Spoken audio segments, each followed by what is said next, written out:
ನಮಸ್ಕಾರ ಸ್ನೇಹಿತರೆ. ಕಳೆದ ಕೆಲ ದಿನಗಳಿಂದ ಶಾಂತವಾಗಿದ್ದಂಥ ಮಧ್ಯಪ್ರಾಚ್ಯದಲ್ಲಿ ಮತ್ತೆ ಸಂಘರ್ಷ ಪ್ರಾರಂಭವಾಗಿದೆ. ಸತತ 6 ದಿನಗಳಿಂದ ಇರಾನ್ ಮೇಲೆ ದಾಳಿ ಮಾಡುತ್ತಿರುವಂಥ ಅಮೆರಿಕ ಪಡೆ ನಿನ್ನೆ ಇರಾನ್ನ ಪ್ರಮುಖ ಬಂದರಾದಂಥ ಚಾಬಾರ್ ಬಂದರಿನ ಮೇಲೆ ದಾಳಿ ಮಾಡಿದೆ. ಅಲ್ಲಿರುವಂಥ ಕಣ್ಗಾವಲು ಗೋಪುರ ಧ್ವಂಸವಾಗಿರುವಂತೆ ವರದಿಯಾಗಿದೆ. ಚಾಬಾರ್ ಬಂದರು ಇರಾನ್ನ ಪ್ರಮುಖ ಬಂದರು ಪಟ್ಟಣವಾಗಿದ್ದು, ಈ ದಾಳಿ ಅಮೆರಿಕ ನಡೆಸಿರುವ 3ನೇ ದಾಳಿ ಎಂದು ಖುದ್ದು ಇರಾನ್ನ ಮಾಧ್ಯಮಗಳು ವರದಿ ಮಾಡಿದೆ.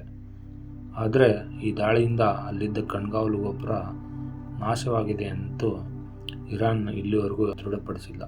ಚಾಬಾರ್ ಬಂದರು ಇದು ಇರಾನ್ನ ಆಗ್ನೇಯ ಸಿಸ್ತಾನ್ ಮತ್ತು ಬಲೂಚಿಸ್ತಾನ್ ಪ್ರಾಂತ್ಯದಲ್ಲಿದ್ದು, ಇದು ಹೊರ್ಮುಜ್ ಜಲಸಂಧಿ ಹಾಗೂ ಗಲ್ಫ್ ಆಫ್ ಓಮನ್ಗೆ ದ್ವಾರವಾಗಿತ್ತು. ಇದು ಇರಾನ್ನ ಪ್ರಮುಖ ನಗರಗಳಲ್ಲಿ ಒಂದಾಗಿದ್ದು, ಇದರ ಮೇಲಿನ ದಾಳಿ ಇರಾನ್ಗೆ ಕೊಡಲಿ ಪೆಟ್ಟನ್ನು ಕೊಟ್ಟಂತಾಗಿದೆ. ಮಧ್ಯಪ್ರಾಚ್ಯದಲ್ಲಿ ನಡೀತಿರುವಂಥ ಸಂಘರ್ಷ 100 ದಿನಗಳನ್ನು ಪೂರೈಸಿದಂತೆ ಅಮೆರಿಕದ ಅಧ್ಯಕ್ಷ ಡೊನಾಲ್ಡ್ ಟ್ರಂಪ್ ಅವರು ಕದನ ವಿರಾಮವನ್ನು ಘೋಷಣೆ ಮಾಡಿದರು.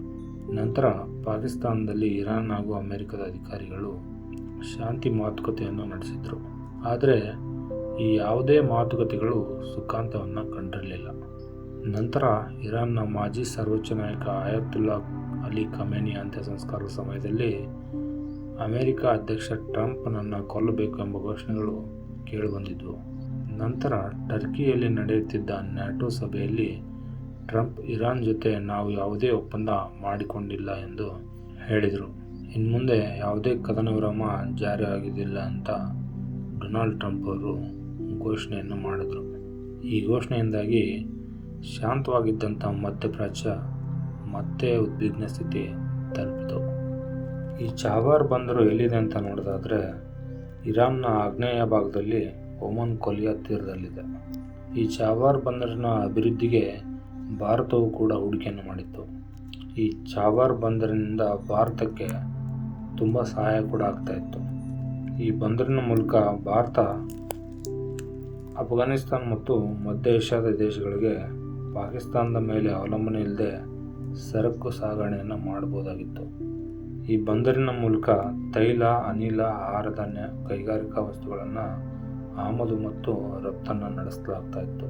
ಇರಾನ್ನ ವಾಣಿಜ್ಯ ಕೇಂದ್ರಗಳಲ್ಲಿ ಇದು ಕೂಡ ಒಂದು. ಹೊರ್ಮುಜ್ ಜಲಸಂಧಿಯಲ್ಲಿ ಏನಾದರೂ ತೊಂದರೆ ಆದರೆ ಚಾಬಾರ್ ಮೂಲಕ ಸಮುದ್ರ ಸಂಪರ್ಕವನ್ನು ಮುಂದುವರಿಸಬಹುದಾಗಿತ್ತು. ಆದ್ದರಿಂದ ಇದು ಇರಾನ್ಗೆ ಆರ್ಥಿಕ ಹಾಗೂ ಭದ್ರತಾ ದೃಷ್ಟಿಯಿಂದ ಪ್ರಮುಖ ಆಸ್ತಿಯಾಗಿತ್ತು. ವಿಡಿಯೋ ನೋಡಿದ್ದಕ್ಕಾಗಿ ಧನ್ಯವಾದಗಳು ಸ್ನೇಹಿತರೆ. ದಯವಿಟ್ಟು ನಮ್ಮ ಚಾನಲನ್ನು ಸಬ್ಸ್ಕ್ರೈಬ್ ಮಾಡಿಕೊಳ್ಳಿ.